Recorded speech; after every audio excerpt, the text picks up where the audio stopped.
하나님께서 오늘 우리에게 주시는 말씀은 히브리서 12장 4절로부터 13절까지의 말씀입니다. 히브리서 12장 4절로부터 13절까지의 말씀을 제가 받들어 읽겠습니다. 너희가 죄와 싸우되 아직 피 흘리기까지는 대항하지 아니하고 또 아들들에게 권하는 것 같이 너희에게 권면하신 말씀도 잊었도다. 일러스되 내 아들아 주의 징계하심을 경히 여기지 말며 그에게 꾸지람을 받을 때에 낙심하지 말라. 주께서 그 사랑하시는 자를 징계하시고 그가 받아들이시는 아들마다 채찍질하심이라 하였으니 너희가 참음은 징계를 받기 위함이라. 하나님이 아들과 같이 너희를 대우하시나니 어찌 아버지가 징계하지 않는 아들이 있으리요. 징계는 다 받는 것이거늘 너희에게 없으면 사생자요 친아들이 아니니라. 또 우리 육신의 아버지가 우리를 징계하여도 공경하였거든 하물며 모든 영의 아버지께 더욱 복종하며 살려 하지 않겠느냐. 그들은 잠시 자기의 뜻대로 우리를 징계하였거니와 오직 하나님은 우리의 유익을 위하여 그의 거룩하심에 참여하게 하시느니라. 무릇 징계가 당시에는 즐거워 보이지 않고 슬퍼 보이나 후에 그로 말미암아 연단받은 자들은 의와 평강의 열매를 맺느니라. 그러므로 피곤한 손과 연약한 무릎을 일으켜 세우고 너희 발을 위하여 곧은 길을 만들어 저는 다리로 하여금 어그러지지 않고 고침을 받게 하라. 아멘. 고맙습니다. 엘리야의 하나님, 언제 들어도 좋은 찬양입니다. 고맙습니다. 오늘 말씀은 그리스도인들이 겪는 고난과 고통의 문제를 다루고 있습니다. 믿음의 사람들에게 일어나는 불행이나 시련들을 긍정적으로 생각하도록 가르쳐 주시는 말씀입니다. 어떤 분이 말씀하기를 고통은 하나님께서 그의 자녀들을 훈련시키는 방법이고 고난은 하나님께서 그의 자녀들이 하늘의 상급을 받을 수 있도록 준비시키는 과정이다, 이렇게 말씀을 했습니다. 이 말씀의 뜻은 한마디로 고난과 고통에는 하나님의 뜻과 목적이 있다는 말씀입니다. 우리가 하나님의 뜻과 목적을 믿음으로 바라보지만 막상 그 고통과 고난 가운데 있는 사람은 그 고난을 이해하고 받아들이기가 어려운 것이 또 우리의 모습입니다. 오늘 히브리서 말씀은 고난의 문제를 징계라는 표현을 사용해서 고난에 담긴 하나님의 몇 가지 목적을 우리에게 가르쳐주고 있습니다. 그 목적은 첫 번째는 고난은 우리가 영적 전쟁터에 살고 있는 존재임을 자각시켜주는 것입니다. 4절 말씀을 보면 너희는 죄와 싸우되 아직 피 흘리기까지는 대항하지 아니하였다, 이렇게 말하는 것은 그리스도인이라는 존재는 죄와 싸우는 영적 전쟁터에 나와 있는 존재인 것을 말씀하고 있습니다. 히브리서 편지를 받고 있는 수신자들은 지금 고난과 박해 가운데 있는 성도들입니다. 예수님을 믿는 믿음 때문에, 복음을 전하는 그들의 일 때문에 세상 사람들로부터 미움과 배척을 받고 있습니다. 그래서 그것이 정신적이고 육체적인 시련을 그들에게 주고 있었습니다. 우리가 세상에 살면 우리의 모임, 사람과 사람 사이에 우리가 있을 때에 가끔씩 내가 예수 믿는 사실을 증거하거나 혹은 그리스도인이라는 존재 때문에 나뿐만 아니라 주위 사람들도 불편하게 느끼는 것을 우리가 그 시선에서 느낄 수가 있습니다. 그 사람 하나 때문에 무엇인가 불편한 일들이 생기기 시작합니다. 그래서 동창회나 혹은 세상의 일터에서나 내가 예수 믿는 사실을 어쩔 수 없이 숨기면서 그 자리에 우리가 편안하게 있을 수 있도록, 서로가 교인이고 기독교인이지만 그 자리에 내가 그리스도인이라는 사실을 밝히는 순간부터 무엇인가 불편한 일들을 우리가 보게 됩니다. 그것이 세상이 자연적으로 내가 불편하게 되고 그가 불편하게 되는 영적 전쟁터라는 사실이 거기에서 보여지는 것을 우리가 발견할 수 있습니다. 예수님 때문에 사람들 사이에 불화와 영적인 전쟁이 만들어지는 것입니다. 또한 우리가 느끼는 것은 우리의 마음속에도 매일 전쟁이 벌어지고 있습니다. 로마서 말씀을 보면 사도 바울은 자신의 마음속에서 일어나는 갈등과 불화를 마치 전쟁처럼 비유합니다. 내가 원하는 바 선은 행하지 아니하고 원치 않는 바 악을 행하는도다. 내가 만일 원하지 아니하는 그것을 행하면 이를 행하는 자는 내가 아니요 내 속에 거하는 죄니라. 자신의 마음속에서 벌어지는 그것이 영적 전쟁터라는 사실들을 그가 절감합니다. 원하는 선은 행치 아니하고 원하지 않는 악에 굴복하고 그것을 선택하는 그 모습을 볼 때마다 나는 결국은 사망의 종로로 타는 공고한 인생, 공고한 몸이라고. 그것이 우리의 삶에 매일 일어나는 영적 전쟁터에서 얼마나 우리가 상처받고 있는지 그것을 그가 고백하고 있습니다. 예수를 제대로 믿고자 하면 사람들 사이에서 미움과 배척이 일어납니다. 나를 적군처럼 취급합니다. 무릇 그리스도 예수 안에서 경건하게 살고자 하는 자는 고난을 함께 받는다고 그렇게 사도 바울이 우리에게 말씀합니다. 그만큼 세상은 영적 전쟁터라는 겁니다. 내 매일의 삶 속에서도 내가 믿음으로 행하느냐 혹은 순종하여 사느냐 그렇지 않느냐 갈등하는 영적 전쟁이 내 마음속에서 일어납니다. 그래서 고뇌는 고통이 되고 갈등은 고난으로 우리의 삶에 다가옵니다. 이 모든 사실은 고통과 고난이 있는 그 사실 자체가 내가 지금도 죄와 싸워야 할 영적 전쟁터에 있게 되었다는 것을 우리에게 간접적으로 분명히 알려주고 있습니다. 우리가 전쟁 상황이 벌어진 그 땅을 보면 전쟁터에 나와 있는 그 상황 속에서 거기에 사는 모든 사람들이 결국은 피와 땀을 흘리게 되고 전쟁의 더러움과 비참함에 처하게 됩니다. 거기에 예외가 있을 수 없습니다. 만일 이 땅에 전쟁이 있다고 생각하면 군인뿐만 아니라 그 땅에 있는 모든 사람들이 전쟁의 비참함을 경험하게 됩니다. 그것이 고통이고 고난의 자리가 됩니다.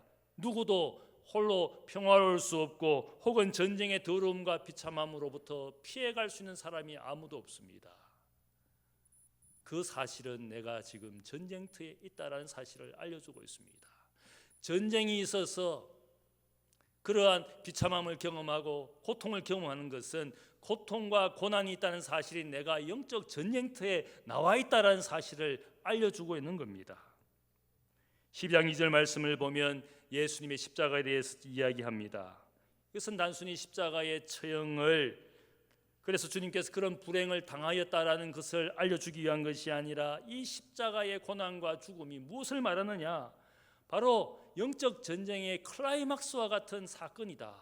예수님께서 고난과 고통을 당하신 그 일을 통해서 영적 전쟁이 마치 마지막 전쟁의 중요한 승패가 거기에 달린 것처럼 우리에게 말씀합니다.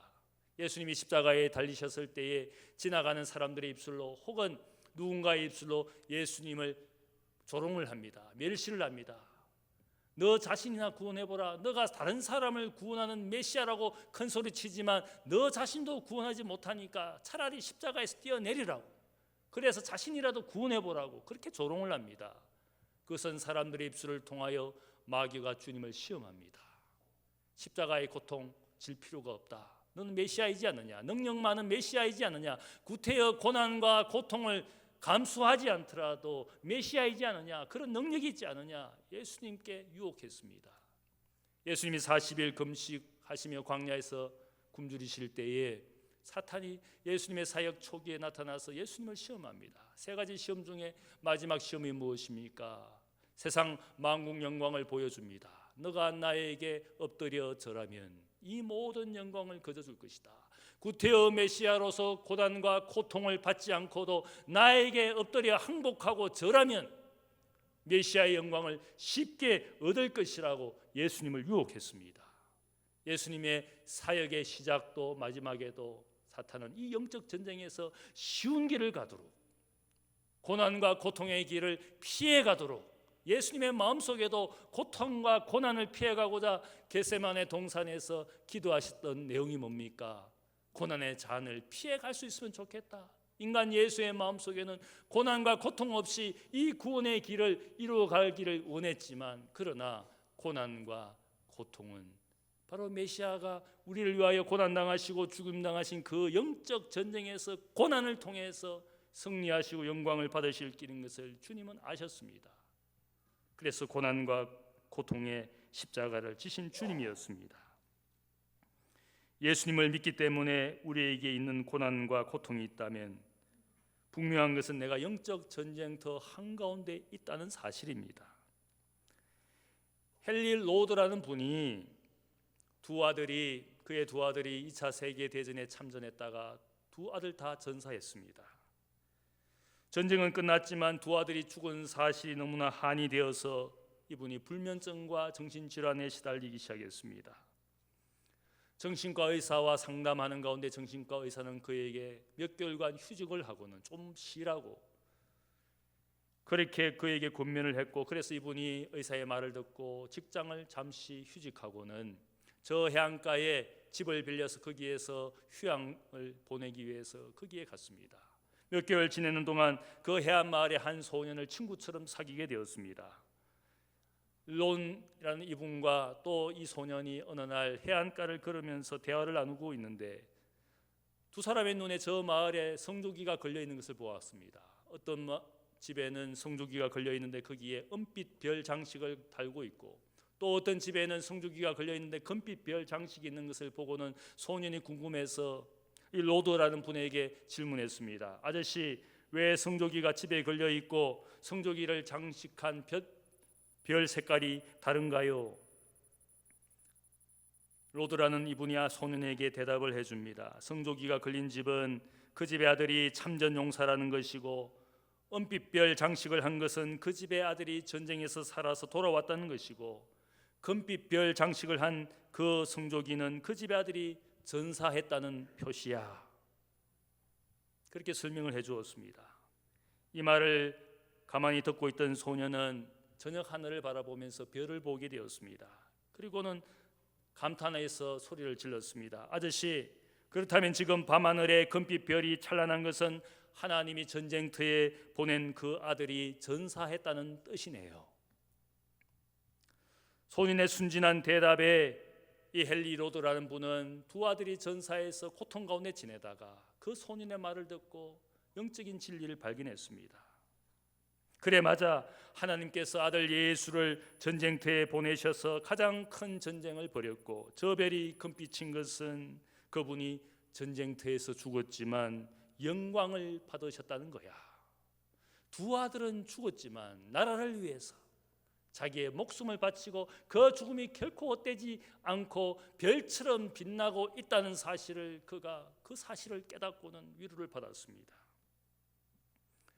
구약 성경 다니엘서 후반부를 읽어보면 그 후반부의 시대적인 배경은 주전 2세기에 시리아의 셀코스 왕조의 왕 안티오쿠스 4세가 이스라엘 땅을 지배하던 그런 시대의 이야기입니다. 이 왕은 이스라엘 민족을 박해했습니다. 유대인들을 그들의 신앙과 율법을 박해했습니다. 그래서 아무도 율법을 지키지 못하게 하고 성전을 모독했습니다. 돼지피를 뿌려서 거기에 제우스 신상을 세우고 하나님의 성전을 모독했습니다. 의도적으로 모욕하고 신앙을 버리지 않으면 박해를 했습니다. 그래서 신앙을 지키다가 수많은 유대인들이 그 시대에 죽었습니다. 순교를 당했습니다. 다니엘서 마지막 장 12장 2절을 읽어보면 이 순교자에 대해서 다니엘서 저자가 순교자의 영광을 칭송하고 있습니다. 땅의 티끌 가운데서 자는 자 중에서 많은 사람이 깨어나 영생을 받는 자도 있겠고, 수치를 당하여서 영원히 부끄러움을 당할 자도 있을 것이며, 지혜 있는 자는 궁창의 빛과 같이 빛날 것이요, 많은 사람을 옳은 대로 돌아오게 한 자는 별과 같이 영원토록 빛나리라. 죽은 자 중에 깨어날 자가 있는데, 그리고 별처럼 햇빛처럼 빛날 존재가 있는데, 그것은 순교자를 이야기하고 있습니다. 신앙을 지키다가 박해 가운데 고난 가운데 죽임 당하였지만 그들의 존재는 하늘의 별처럼 영원히 빛나게 될 것이다. 순교자를 찬양하고 칭송했습니다. 제가 이 본문을 읽을 때마다 유행가 가사가 생각납니다. 저 별은 나의 별, 저 별은 너의 별. 예언적인 노래입니다. 믿음을 지키다가 고난과 혹은 박해 가운데 죽을지라도 하나님이 우리를 별같은 존재가 되게 하시는 것이다. 고대의 사람들은 저 별은 영적인 존재라고 생각했습니다. 훌륭한 사람이 죽으면 그 영혼은 별이 된다. 그렇게 생각을 했어. 왜 저 하늘에 별이 빛날까요? 별이 반짝일까요? 그것은 살아있는 존재라고 생각했습니다. 순교자는 고난과 박해 가운데 죽지만 하늘의 별처럼 빛나게 될 것이다. 고난과 고통을 견디어내는 믿음의 사람들은 하늘의 별처럼 빛나고 많은 사람들의 신앙의 귀감이 되어서 그들을 옳은 길로 인도해 갈 것이다.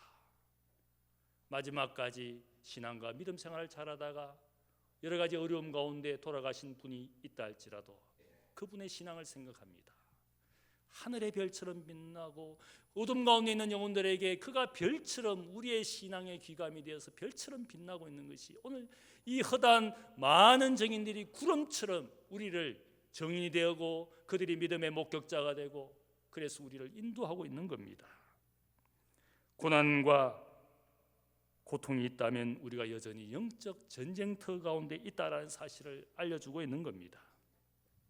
두 번째로 고난에는 하나님의 교육이 있다 이렇게 말씀합니다.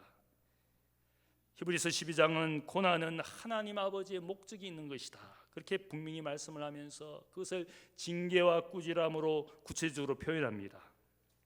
이 말씀 가운데 특별히 솔로몬 왕이 아들을 위해서 교육하기 위해서 지은 잠언 3장 11절 말씀을 인용합니다.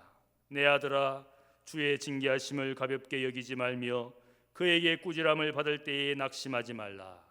주께서 사랑하신 자를 징계하시고 그가 받아들이시는 아들마다 채찍질하였으니 너희가 참음은 징계를 받기 위함이라. 이 한글 성경에서 징계라고 번역한 헬라어는 파이데이아, 흔히 우리가 이것을 정확하게 번역하면 교육이다, 가르침이다, 혹은 훈련이다 이렇게 번역을 하는 단어입니다. 징계라는 표현에서 우리가 오해할 수가 있습니다. 마치 죄에 대한 처벌을 의미하는 것처럼 오늘 이 번역 성경이 그렇게 징계라고 번역했지만 사실은 정확하게 번역을 한다면 교육이라고 번역을 해야 됩니다. 아버지가 자녀를 교육할 때에 때로는 쓴소리를 합니다. 엄한 소리를 합니다. 심지어는 매를 들 때가 있습니다. 요즘에는 학교의 교사도 혹은 가정의 부모도 학생이나 자녀를 체벌하는 것을 법으로 금지시키고 있습니다. 교육적인 체벌이 잘못된 폭력으로 이어지기 때문에 학생들이나 혹은 자녀들이 부모나 혹은 교사의 폭력에 시달렸던 그런 과거의 일들이 있었습니다. 그래서 인권을 유린한다는 이유로 지금 체벌을 금지하고 있습니다. 하지만 우리가 분명히 알 것이 있습니다. 교육이 무엇이겠습니까? 인간을 무지와 악으로부터 깨우치고 선도하는 목적을 가진 것이 교육입니다. 인간은 본성적으로 늘 좋은 것만 선택하거나 혹은 늘 바른 길만을 가는 것이 인생이 아닙니다. 그런데 우리가 이 법으로 어떤 문제가 있다고 해서 그 모든 것들을 규제하려고 하다 보면 우리가 속담처럼 벌레 잡으려고 초가 3칸을 태우는 것처럼 부모의 교육, 선생의 교육이 체벌 없는 교육만으로 말로만 다 된다고 저는 생각하지 않습니다. 때로는 엄하게 해야 됩니다. 기독교가 가진 인간관이 무엇이겠습니까? 인간은 교육을 받아야 할 죄성을 우리가 가지고 있는 인간이다. 그래서 인간에게는 무지와 방종이 있습니다. 나태와 게으름이 있습니다. 그리고 심지어는 마음에 품었던 악을 반드시 한번 해보리라는 기회가 되고 혹은 무엇인가 여건이 되면 그 마음에 품은 생각들을 실천하려고 하는 것이 인간의 죄된 모습입니다. 마음에 품은 악을 그냥 가만히 품고 있는 것으로 그치는 것이 인생이 아닙니다. 창세기 4장에 보면 가인이 동생 아벨을 죽였습니다. 이미 그 전에 하나님이 그의 재물을 받지 않는다고 분노하고 동생을 시기했습니다. 그런 가인의 모습에 하나님이 경고했습니다. 교육을 했습니다. 너의 마음에 분노가 일어나고 결국은 그 분노 때문에 언젠가는 누군가를 해칠 그의 인생인 것을 알고 너의 마음에 분노와 정욕이 일어나지만 그 악이 너의 마음속에서 마치 그 악을 행하기 위해서 짐승처럼 너의 인생의 문 앞에 엎드려 있지만 너는 그것을 다스릴지니라. 하나님이 경고했습니다. 그러나 결국은 그의 정욕을 다스리지 못했습니다.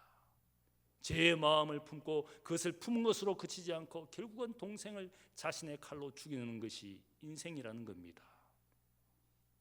교육을 받지 않은 인생, 교육되지 않는 어떤 인간의 권리가 다가 아닙니다. 그 권리를 가진 인간이 어떤 인간인지를 세상이 보지 못할 뿐입니다. 노동자의 권리, 자녀의 권리, 혹은 학생의 권리, 그 권리를 가진 인생들이 어떤 인간인지를 잊어버린 겁니다. 제가 생각하는 교육의 목적은 한마디로 인간 안에 선함, 굿니스를 만드는 겁니다.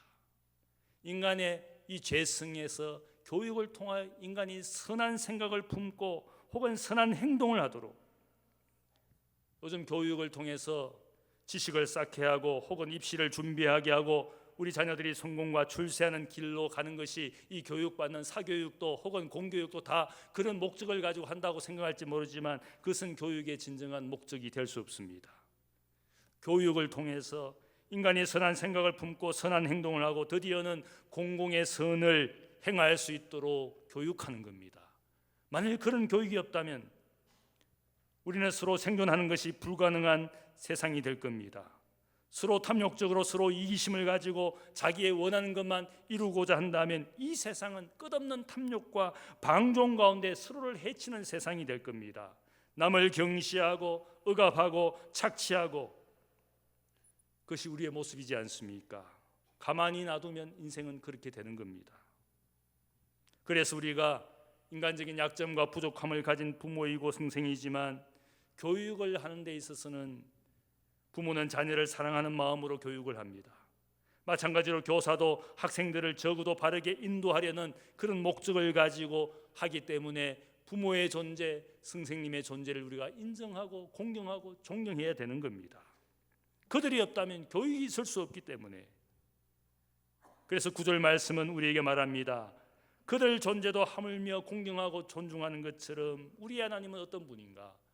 온전하신 하나님, 최고의 선을 가지신 선하신 하나님께서 우리에게 교육을 하시는데 그 교육은 고난과 고통을 통하여 인생을 교육하시는데, 선한 하나님이시니까 우리의 선함과 행복을 위하여 그 고난과 고통을 허락하시고 우리는 그 고난에 순종하는 인생이 되어야 된다. 하나님의 선한 목적을 믿는다면 10절 말씀을 보면 거기에 하나님이 교육하신 목적이 분명합니다. 우리를 위하여 그분의 거룩함에 참여하도록. 그냥 우리는 선한 인생으로 끝나는 것이 아니라 최고의 선이라 할 수 있는 하나님의 성품인 거룩함에 우리가 참여하도록, 신의 성품과 하나님의 영광에 참여하는 인생이 되도록, 죄인이지만 하나님의 거룩함에 참여하는 그것이 바로 고난과 고통의 목적입니다. 고난과 고통을 통하여 내게 그러한 은혜를 주시고자 하시는 하나님의 뜻이 있다는 겁니다. 그것이 하나님의 교육이라는 겁니다. 고난이나 역경의 삶을 통해서 위대한 삶을 살았던 위인들의 이야기를 우리가 알고 있습니다. 또한 그러한 신앙의 영웅들을 우리가 보고 있습니다. 여러분이 잘 아시는 미국의 16대 대통령이었던 아브라함 링컨은 그의 가정과 정치 커리어에 얼마나 많은 고난과 고통이 있었던 사람인지 모릅니다. 그의 나이 9세의 어머니가 일찍 세상을 떠났습니다. 젊을 때 아버지가 또한 세상을 떠났습니다. 그가 낳은 네 자녀 중에 세 자녀가 어릴 때 죽었습니다. 그의 아내는 정신질환을 앓았고 자신도 우울증을 앓았습니다. 정치 커리어를 시작할 때 수많은 적대자들이 있어서 많은 선거에서 그가 낙선을 했습니다. 대통령이 되었을 때는 그를 반대하는 세력 때문에 나라가 쪼개어지고 나라는 몇 년간의 내전에 휩싸이게 되었습니다. 결국은 전쟁에서 이기고 남군이 항복했지만 남군이 항복한 지 6일 만에 그는 암살로 세상을 마쳤습니다. 그의 생애에는 누구보다 많은 고난과 역경이 있었지만 오늘날 미국 사람들이 가장 존경하는 대통령이 누구입니까? 모두 다 아브라함 링컨이라고 말합니다. 고난과 고통 속에서도 보여준 그의 인격과 지도력, 그리고 그가 가진 그리스도인으로서의 믿음을 많은 사람들이 칭송합니다. 고난과 역경 가운데서 인격과 지도력과 믿음의 삶을 보여준 그를 많은 사람들이 칭송합니다. 제가 생각할 때 미국의 누군가에게 트럼프 대통령이 인기는 있을지 모르겠지만 아마 그가 죽고 나서 그를 존경할 사람 별로 없을 것 같습니다. 고난과 역경이 있기에 너무나 부자이기 때문에.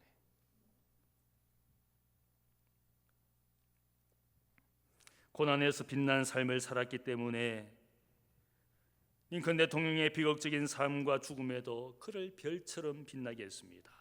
많은 사람이 그를 그리워합니다. 고난과 고통이 그에게는 하나님의 교육이었습니다. 고난을 통해서 모든 사람들의 귀감이 되는 하늘의 별 같은 존재가 되었습니다.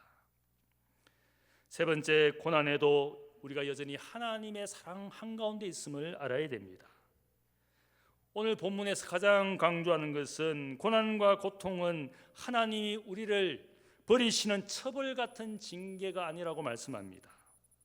부모가 자녀를 교육하는 것은 자녀를 버리고 포기했기 때문에 교육하는 것이 아닙니다. 애정과 사랑이 있기 때문에 자녀를 포기하지 않고 그에 대한 사랑을 보여주는 것이 교육하고 음악에 대하고 음악에 말하는 부모의 모습이지 않겠습니까? 가끔씩 교인들하고 이야기를 하다 보면 돌아가신 부모님 이야기를 할 때가 있습니다. 부모님 생각하며 눈물 흘리는 분을 또 그분과 대화를 해보면 그런 이야기를 합니다. 부모가 자기를 키울 때 얼마나 음하게 키웠는지, 그때만 해도 그 음한 부모님이 너무너무 미웠는데 돌아가시고 나서 보니까 자기를 음하게 키운 것이 그 부모님의 사랑이었다고, 나를 너무 사랑하셨기 때문에 내가 바른 인생이 되도록 음하게 나를 키우신 거라고, 그 음한 교육을 통해서 오히려 부모님이 나를 결코 포기하시지 않은 사랑을 가진, 찔긴 사랑을 가진 부모라고, 그래서 그 돌아가신 부모님을 더 그리워하고 더 사랑하는 것을 보게 됩니다. 왜 그런 겁니까? 음악에 교육했던 부모님이 결코 자신들을 미워해서 그렇게 한 것이 아니라 오히려 자기를 더 사랑했기 때문에, 그런 부모의 사랑을 뒤늦게야 알게 되었기 때문에 오히려 음한 부모를 더 사랑하고 더 그리워합니다. 그래서 이브리스 저자도 교육받는 것이 없으면 우리는 결코 진정한 부모의 사랑을 받는 것이 아니라고, 징계가 없으면, 교육과 훈련이 없으면 진짜 내가 그분의 자녀가 맞는지 의심해 보아야 되는 겁니다. 내가 친자녀가 아닐 수 있는 겁니다. 나를 음하게 대하지 않는다면 그 부모님은 진짜 나의 부모가 아닐 수 있다는 말씀입니다. 나를 사랑하기 때문에 교육하고 훈련하는 겁니다. 제가 우리 가정을 보면 우리 집 아이들이 엄마를 더 좋아합니다. 아마 대부분 가정도 아빠보다는 엄마를 아이들이 좋아할 겁니다. 제가 가만히 그 이유를 생각해 봅니다. 엄마는 교육을 전공한 사람이니까 아이들을 교육할 때 굉장히 엄하게 합니다. 저는 교육을 전공하지 않아서 그런지 교육에 대해서는 방임주의자입니다. 잘했다 잘못했다 별로 말하지 않습니다. 언제나 자유를 주고 이것을 해도 좋고 저것을 해도 좋고, 별로 아이들의 성적에도 관심이 없습니다. 제가 아직도 아이들의 성적표를 읽어본 적도 없고 본 적도 없습니다. 아이들이 나중에는 저에게 항변을 합니다. 아빠는 자기들에게 너무 관심이 없어. 성적에도 관심이 없고 진로에도 관심이 없고 무슨 대학을 가는지도 관심이 없고, 관심이 없어서 교육에 관심이 없다는 겁니다. 제가 거기에서 충격을 받았습니다. 그래서 자기들이 하는 이야기에도 별로 새겨 듣지 않는다는 겁니다. 흘려버린다는 겁니다. 자기들과 대화를 하면 아빠가 별로 귀 기울이지 않는다는 겁니다. 그래서 아빠의 관심을 받는 시크릿 코드를 발견했는데, 대화를 시작할 때 항상 교회라는 단어를 쓰고 혹은 성경이라는 단어를 쓰면 아빠가 그때부터 집중을 한다는 겁니다. 그래서 아이들은 아빠와 대화하는 법을 발견했습니다. 시크릿 코드를 발견했습니다. 우리가 하나님의 사랑과 관심을 받는 시크릿 코드가 있다면 그것은 고난과 고통입니다. 하나님이 인생 중에 누구에게 최고의 관심을 가졌느냐? 권력을 가진 대통령도 아니고 많은 재물을 가진 부자도 아니고 성공하고 세상에 인기 있는 연예인도 아닙니다. 하나님이 어떤 인생에게 관심을 가졌느냐? 믿음을 가졌기 때문에 고난과 고통 가운데 있는 그 인생에게 더욱더 주님 하나님이 관심과 애정을 가지고 지켜봅니다. 이스라엘 백성이 애굽 땅에 고통당할 때 하나님은 그들의 고통의 목소리를 듣고 모세에게 저 고통의 목소리를 자기에게 하고 있는 그들을 너를 통하여 애굽에서 출애굽시키겠다고 소명을 주었습니다. 고난과 고통은 우리가 하나님의 사랑을 받고 있다라는 시크릿 코드와 같은 겁니다. 고난과 고통을 통하여 교육하시는 것은 우리가 그분의 자녀이고 그분이 우리의 아버지라는 사실을 확인해 주는 것입니다. 고난과 고통이 없다면 나는 그 아버지의 자식이 아닙니다. 고대 그리스의 웅변가 데모스테네스는 말하기를 우리는 쾌락을 위하여 창녀를 두고 있고 육신의 즐거움을 위하여 내연녀를 두고 있지만 자녀를 낳고 가정의 진실한 후견인을 위해서는 아내를 두는 것이다. 이렇게 말했습니다. 육신의 즐거움을 위해서 방종과 혹은 쾌락을 위하여 그런 여인들을 취할 수 있을지는 모르지만 가정의 미래는 그들에게 있는 것이 아니다. 가정과 사회가 건강하고 미래가 있기 위해서는 자녀를 교육하는 아버지와 어머니가 필요하다는 뜻입니다. 그 일은 창기가 할 수 없고 내연녀가 할 수 없는 것입니다. 그래서 로마의 아버지들은 자신의 유업과 자신의 이름을 빛나게 해줄 사람을 상속자로 삼고는 그를 양자로 입양합니다. 꼭 자신의 아들들을 상속자로 삼지 않습니다. 자신의 지인이나 혹은 혈족 관계 있는 사람 중에 자신의 유업과 자신의 이름을 빛나게 해줄 누군가를 양자로 삼고 상속자로 삼습니다. 그를 열심히 훈련시키고 교육시킵니다. 초기의 로마 황제들은 그래서 자신의 주위의 황제의 자리에 앉을 만한 사람을 양자로 삼고는 그를 자기의 후계자로 만들기 위해서 교육을 시켰습니다. 그것이 로마 황제 시대의 100년, 200년의 이야기였습니다. 그런데 최초로 자기의 아들을 후계자로 삼은 황제가 있습니다. 그 사람은 유명한 스토아 철학자였던 마르쿠스 아우렐리우스였습니다. 그는 굉장히 현인이었습니다. 존경받는 황제였습니다. 그런데 그가 잘못한 한 가지가 있습니다. 너무나 방종했던 자기의 아들 콤모두스를 자기의 후계자로 삼고 그를 결국 아버지의 열정 때문에 아들에 대한 미련을 버리지 못하고 그를 후계자로 황제의 자리에 앉혔습니다. 결국은 이 콤모두스는 너무나 방종한 삶을 살아서 결국은 다른 사람의 칼에 죽임당했습니다. 자신뿐만 아니라 로마의 미래를 어둡게 한 아들이었습니다. 방종한 아들을 제대로 교육하지 못했고 그 방종한 아들 후계자가 될 수 없고 상속자가 될 수 없는 그런 인생을 왕의 자리에 앉혔을 때에 로마를 위험에 빠뜨렸습니다. 제대로 교육받지 못하고 교육하지 못한 아들과 아버지가 가문과 제국을 위험에 빠뜨렸습니다. 하나님이 우리를 제대로 교육하시고 있는 것을 보여주는 것이 고통과 고난의 바로 존재입니다. 그것 때문에 우리가 하나님께서 인생의 길을 바른 길로 인도하는 겁니다. 교육의 목적을 가지고 고침을 받고 바른 길로 가도록. 그래서 오늘 말씀을 보면 무릇 징계가 교육이 당시에는 즐거워 보이지 않고 슬퍼 보이나 후에는 그로 말미암아 연단받은 자들은 의와 평강의 열매를 맺느니라. 그러므로 피곤한 손과 연약한 무릎을 일으켜 세우고 너희 발을 위하여 곧은 길을 만들어 저는 다리로 하여금 어그러지지 않고 고침을 받게 하라. 고난과 고통에는 하나님의 뜻과 목적이 있다는 이 말이 단순히 립 서비스가 아닙니다.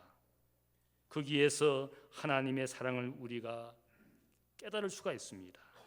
나를 바른 길로 인도하시고 고난을 통하여 비교할 수 없는 영광을 주시고자 하시는 나를 하나님의 유혹을 받는 상속자로 만들어 가시기 위하여 고난과 고통을 통하여 교육시키시는 우리 하나님 아버지의 사랑이 거기에 담겨 있습니다. 그래서 바울은 무엇이라고 말합니까? 내가 지금 받고 있는 고난은 장차 다가올 영광과 좋게 비교할 수 없는 것이니까 고난과 고통에도 그는 기도하고 감사했습니다. 나를 상속자가 되게 하시려고 이 고난과 이 고통이 있는 것이라고. 여러분 각자 인생에 고난과 고통이 있는지 모르겠습니다. 적당한 말로 여러분을 누구도 위로할 수 없을 겁니다. 분명한 것은 오늘 히브리서 12장을 전하는 이 히브리서의 사도는 고난과 박해 가운데 죽임당하는 그들을 향하여 이 고난과 고통이 하나님의 교육이라고. 우리가 영적 전쟁터에 있기 때문에 그런 일들이 일어나는 것이고 우리가 하나님의 자녀이기 때문에 그런 일들이 일어나는 것이고 우리가 하나님의 상속자가 되기 위하여 영광을 받도록 우리의 인생의 길을 인도하는 것이라고. 그래서 고난이 유익이 되고 기쁨이 되고 드디어는 하나님의 은혜와 사랑 가운데 의와 평강의 열매를 맺는 것이라고. 고난 가운데 오히려 평화를 마음에 맛보는 분들이 있습니다. 감옥에 갇혀 있지만 죽음을 기다리지만 사도 바울은 어떻게 합니까? 나는 죽는 것도 유익하다. 그리스도를 위하여 살고 그리스도를 위하여 죽는 것이고 이 모든 내 삶에 존귀하게 되시는 것은 예수 그리스도이다. 나는 기뻐하고 또 기뻐하리라. 고난의 비밀, 고난의 시크릿 코드를 알고 있는 믿음의 사람만이 고난과 고통에서 이렇게 고백할 수 있는 줄로 믿습니다. 고난을 품는 믿음을 가지고 하나님의 거룩함과 영광에 참여하는 하나님의 자녀 되시기를 주님의 이름으로 축복합니다. 사랑의 아버지 하나님 감사합니다. 하나님 아버지, 인생에 어떤 다른 사람들의 말로 우리의 고난과 고통 가운데 위로받을 수 없습니다. 고난은 실제이고 고통은 우리의 삶에 늘 가까이 있습니다. 때로는 아버지 인생에 늙어지는 것 때문에 홀로 있는 것 때문에 우리는 두려워하며 외로워합니다. 이 고통을 아무도 하나님 고통의 문제를 해결해 줄 수 없기에 하나님 우리는 힘들어합니다. 그때마다 영원한 말씀이 우리에게 주시는 고난과 고통의 목적에 하나님의 사랑이 있고 하나님의 교육하심이 있고 하나님의 영광으로 인도하는 하나님의 은혜인 줄 우리가 깨닫습니다. 이것을 생각할 때마다 고통과 고난 가운데에서도 이 신앙과 믿음을 포기하지 않고 하늘의 별처럼 빛나는 존재가 되도록 우리의 인생에 역사해 주신 줄 믿습니다. 이 믿음, 이 신앙을 포기하지 않고 주님과 동행하며 우리의 자녀들과 후세들과 수많은 주의 백성들 가운데 고난과 고통 속에서도 이 믿음을 지켰다고 고백하며 그들의 삶에 빛이 되어주는 우리 모두가 되게 하여 주옵소서. 감사하며 예수님의 이름으로 기도하옵나이다. 아멘.